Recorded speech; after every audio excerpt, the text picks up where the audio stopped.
What's up, everybody? It's Joneser, your favorite comic book guy here, and we've got another one of these Masters of the Universe Origins figures to open up here. This time we've got one of my personal favorites. We've got Trapjaw, so let's get to him. Well, it's been a little while since we've opened another one of these up, and it's been a little while since I've found one. These are the Wave 2 figures here, and we got this one shipped through Walmart, and I've complained in the past about Walmart shipping, but this time they did all right. You know, he didn't come too bad. You know, he wasn't too binged up or dinged up in the shipping process. They had him pretty well protected, and you know, they must be learning, or maybe the fans are complaining enough. But it doesn't really matter to me anyways, because we're gonna open him. But you know, I just thought I'd give a positive shout out to Walmart, because I don't know if they're getting a whole lot of love in that way with these figures. But anyways, we got Trapjaw here. You know, same old thing we've seen with the past with the other figures. You know, we got the wonderful Masters of the Universe blister card here. We got Trapjaw, evil and armed for combat. We got the modern posing, the retro play. His color scheme, you know, looks a little different in the helmet. I think it's a little more off the Filmation look, I think, with the kind of a pinker tone, which we'll do some comparison later with the vintage Trapjaw figure. But you know, looks like we got the same comic book, Double Trouble. Think that's the way it's gonna be, you know, with each wave's gonna have its own comic book. Kind of a shame, you know, as the old vintage Masters, they had a bunch of different comic books out there. And you know, I'm a comic book guy. I like the comic books, even little mini ones, you know, but you know, we'll take what we can get. Well, we flip this card around here, and again, Mattel is killing it with this new artwork. You know, we got Trapjaw springing into action. You got He-Man and Ram-Man here ready to do battle. Looks like he's using his little zip line deal, which is pretty cool, you know, and he's ready to kick some butt. That the cybernetic criminal can literally arm himself with any weapon he needs for battle. You know, looks pretty cool. You know, we're ready for action. You know, we go down the card here, and they got the cross sell, which is the usual, and they got the action features here where you can switch out weapons and showing the little biting action with the jaw, which, you know, for his name. You know, and here we got the last one that I'm looking for, old Scareglow here in the corner.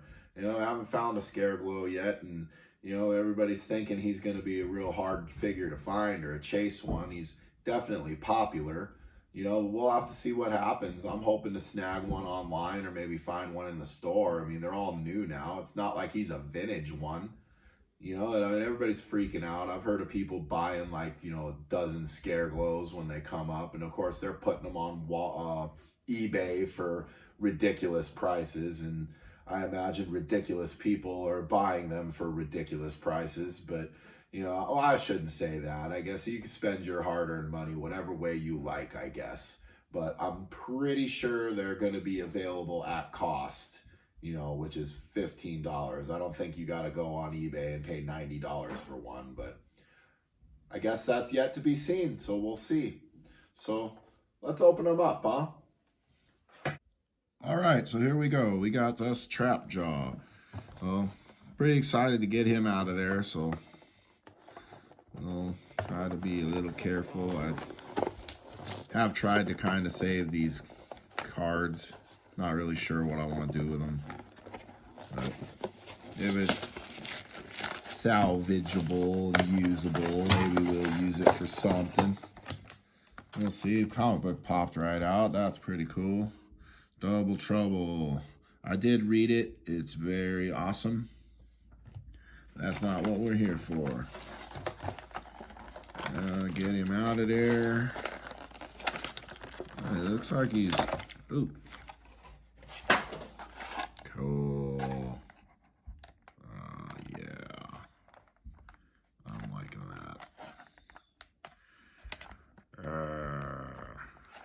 Very awesome. We got the weapon out. The return of the stringy dingies. We've got our handy dandy little girly scissors there. Shout out Mrs. Joneser, the girly scissors. We'll get the stringy dingies off and get him out. Okay, we've got them out. We've got the weapons. Here we go. Well, one thing I noticed right away is he's got some articulation in this thing, which they did not have before. He can bend at the elbow. That is cool. Got on a little swivel here, so we can make some different moves with Trap Jaw that we couldn't make before. Looks like the weapons fit into the belt like they did before, which is cool. So we'll get him all set up here. Pardon me, it's a little hard to try to see this on film. It's a little tighter snug here than it was. I don't want to break it or bend it.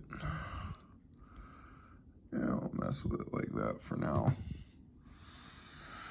And we'll get his vintage brother here. Well, the first thing you could see is the new Trap Jaw here's a little taller. You can also see that the tone of the helmet, like I'd pointed out, and a little bit of a lighter blue. But I mean, I think for the most part, he's pretty much the same, you know. I mean, I pointed out that with the vintage, the thing doesn't bend, but we still got the same. This is what was cool about him, is he could switch weapons, and he had the jaw, but this one will snap back when you let it go, whereas this new one here looks like it'll hold whatever pose you want it to hold, which is pretty cool. Let's switch some weapons out, see what we got. Whoa. Belt just came right off. I don't know if it was ever really on. Oh, let's get that back on there. Well, one thing I noticed as I was trying to reattach his belt and reassess his hook here has got a thing where you can clip it on the belt, where the vintage one didn't have that. And that always bothered me as a kid, I always try to hook these, and I don't know what's going on with mine. It looks like there's just no room here on this to put an accessory. That's a little annoying. I hope that's fixable, but anyway, we can just hook it over here on this end.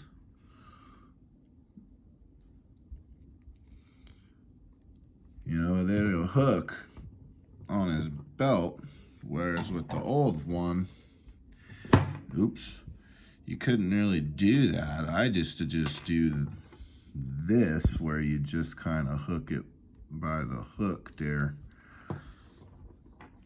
I like that it's got the bit. The old one didn't have that. And we got the gun here. And the accessories look, more or less the same, except for that he's got that added articulation. His arm was always straight before. Now he can, do all kinds of cool stuff that he couldn't do before. Oh. There's Trap Jaw for you. He's going to give Skeletor a hand and conquer Grayskull. Or maybe he'll try to take it for himself. So, until next time, folks.